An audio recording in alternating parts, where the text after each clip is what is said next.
UP के वाराणसी से इस वक्त की बड़ी खबर। सपा राष्ट्रीय अध्यक्ष अखिलेश यादव का भाजपा पर बड़ा हमला। जी आपको बता दें, समाजवादी पार्टी के राष्ट्रीय अध्यक्ष और प्रदेश के पूर्व मुख्यमंत्री अखिलेश यादव आज अपने एक दिवसीय निजी दौरे पर वाराणसी पहुंचे। वाराणसी के लाल बहादुर शास्त्री हवाई अड्डे पर पत्रकारों से बातचीत करते हुए उन्होंने कहा कि प्रदेश सरकार भाव कुंभ की तैयारी को देश दुनिया को दिखाना चाहती है, लेकिन वह ये नहीं बताना चाहती कि कुंभ में भी जो भगदड़ हुई थी उसमें वास्तविक रूप से कितने लोगों की मृत्यु हुई थी और भगदड़ का कारण क्या था।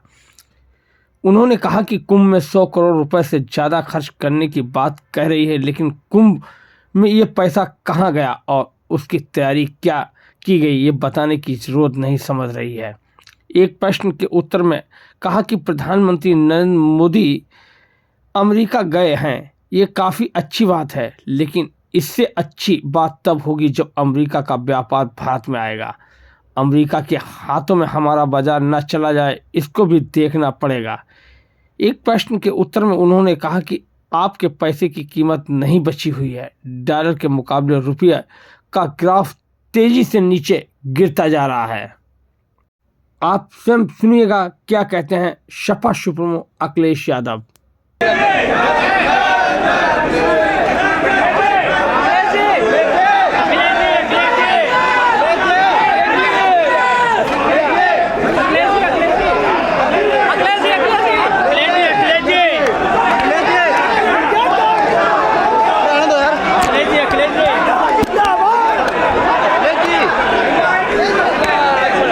कि आप क्या समझाना चाहते हो?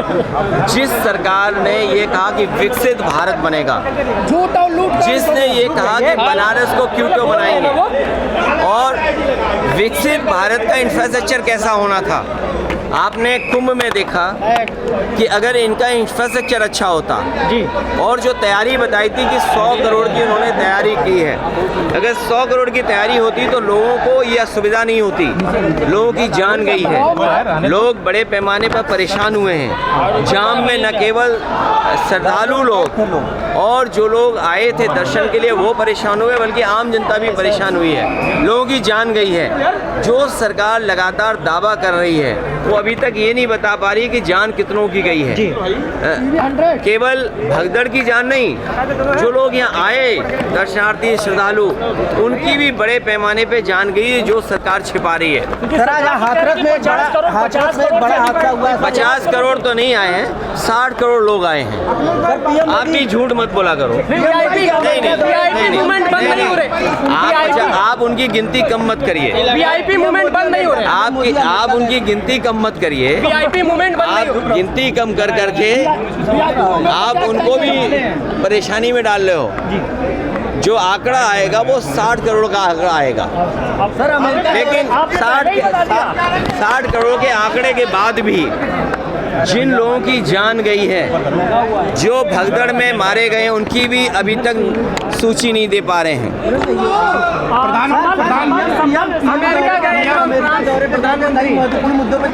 ये तो अच्छी बात है, अमेरिका जाना चाहिए और अमेरिका जाना चाहिए। अमेरिका से व्यापार ऐसा लाएं जिससे हमारे लोगों की खुशहाली हो। हम अपना बाजार अमेरिका को न दे दें। व्यापार आए, लेकिन हम अपना बाजार अमेरिका को न दे दें। और मैंने तो लोकसभा में भी कहा था कि पिछली बार प्रधानमंत्री जी हीरा लेके गए थे, इस बार कम से कम सोने की चेन ले जाते। और भारत मजबूत हो, हम आप सब चाहते हैं हिंदुस्तान ताकतवर हो। हिंदुस्तान जब ताकतवर होगा, हमारे नागरिक अगर कानून तोड़ करके गए तो ये किसकी नाकामी है? क्या यही विकसित भारत का सपना है कि लोगों को नौकरी रोजगार यहाँ नहीं मिल रहा है, वो मजबूरी में जा रहे हैं वहाँ पर, और इनकी सरकार में दलाल पैसे लेकर के भेज रहे हैं, जिसमें पंजाब है, गुजरात है। और अगर सूची निकालोगे आप तो सबसे ज़्यादा इस तरह भारत से जाने वाले लोगों में गुजरात के लोग ज़्यादा होंगे। भारत इतना मजबूत हो, हमारा देश इतना मजबूत हो कि कोई भी देश हमारे नागरिकों को बेड़ियाँ और हथकड़ी लगा करके न भेजे। और फिर अमृत काल में अमृतसर उतारना ये कहीं ना कहीं भारत को और हिंदुस्तान को नीचा दिखाने की कोशिश थी। अमृत काल में अमृतसर में उतारना बेड़ियों के साथ और हथकड़ियों के साथ, ये हमारे भारत की और हिंदुस्तान के नीचा दिखाने की कोशिश हुई है। इसलिए मैंने कहा व्यापार हो, व्यापार मजबूत हो, लेकिन भारत सरकार अपना बाजार उनके हवाले न कर दे। में जो जेसीबी का जेसीबी की रिपोर्ट सदन में पेश की गई है, जेसीबी की रिपोर्ट बीजेपी ये कह रही है। देखिए, भारत सरकार का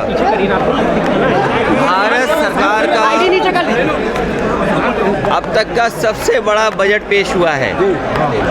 भारत सरकार का लगातार ये दावा रहा है कि आने वाले समय में दुनिया की 5वीं अर्थव्यवस्था से वो नंबर 3 की अर्थव्यवस्था पे पहुंच जाएंगे और नौकरी, रोजगार, किसान की आय और विकसित भारत का एक नक्शा उन्होंने तैयार किया है, विकसित भारत का एक रोड मैप तैयार किया है। लेकिन बजट आने के बाद जो मायूसी छाई, जो आंकड़े सामने नज़र आए कि न इससे विकसित भारत बनने जा रहा है, न इससे कोई अर्थव्यवस्था जिस रफ्तार से बढ़ाना चाहते थे बढ़ने जा रही है, न किसान की आय दोगुनी हुई, नौकरी के नाम पर भी रोजगार नौकरी नहीं दे पा रही सरकार। जो लोग कहते थे मैन्युफैक्चरिंग में हम मेक इन इंडिया या और जो नारे दिए थे, जब वो सब असफल हो गए तो चोरी छिपे जानबूझ करके वो बिल लेकर के आए हैं। बिल इसलिए लाए हैं कि बजट की मायूसी है, बजट से कोई उपलब्धि नहीं है, इसलिए जानबूझ करके अपना पुराना जो उनका तरीका है, पुराना तरीका है, जो वक्त बिल ला करके लोगों के अंदर बहस छेड़ देना, यही उनका हमेशा काम करने का तरीका रहा है। मुख्यमंत्री जी कह रहे हैं कि आप जिस तरीके से कोविड वैक्सीन लगवाए उसी तरीके से आपने स्नान भी किया। मुख्यमंत्री देखिए, मुझे तो इस बात की खुशी है कि आने वाले समय में हम लोगों को कपड़े पहन करके स्नान करना होगा। जी सर, भाई ये चीज़ तो हमें सीखनी चाहिए जी। ये जो चीज़ें सीखने की हैं वो हमें अपने मुख्यमंत्री जी से सीखना चाहिए कि पूरे वस्त्र पहन के स्नान करना चाहिए। बनारस वालों आपसे बेहतर कौन नहीं जानता होगा स्नान कैसे किया जाता है। अगर स्नान करने का तरीका उनसे हम सीखेंगे। अखिलेश जी वोट पे चर्चा करने के लिए आप लोग तैयार हैं? क्योंकि कहाँ पे हाथरस में एक ही परिवार के 4 लोगों की देखिए, ये कोई नीलगाय की वजह से, ये ऐसा है, नीलगाय की वजह से ऐसा है, जानवरों से कोई पहली बार जान नहीं गई है। इस प्रदेश में लगातार हम लोगों ने विधानसभा में भी बोला है और याद करो तो हम 60 समाचार के माध्यम से सरकार को जागरूक करते थे। बड़े पैमाने पे लोगों की जान गई है। मरने वालों के प्रति संवेदना और दुख प्रकट सरकार को भी करना चाहिए, उन परिवारों की मदद करनी चाहिए सरकार को। अजय जी इंडी गठबंधन में कांग्रेस की भूमिका से आप संतुष्ट हैं? अभी भूमिकाएं सभी दलों की और बढ़ेंगी। संतुष्ट हैं कांग्रेस से? भाई आप बहुत सवाल उठ रहे थे।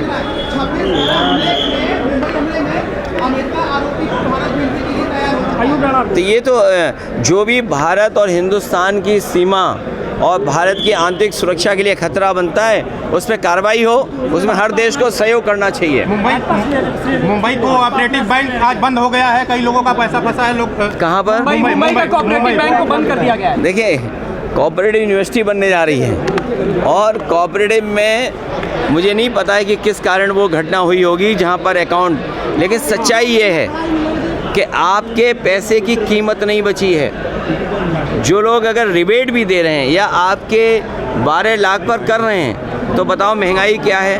अगर महंगाई कम कर देते तो शायद सबको लाभ मिलता, और आपसे बेहतर कौन जानेगा कोविड के बाद इनमें से किसी का वेतन नहीं बढ़ा है। तो अब देखो मुस्कुराए, कोविड के बाद से जितना इनका वेतन कम हुआ उससे ज़्यादा इनका वेतन नहीं बढ़ पाया।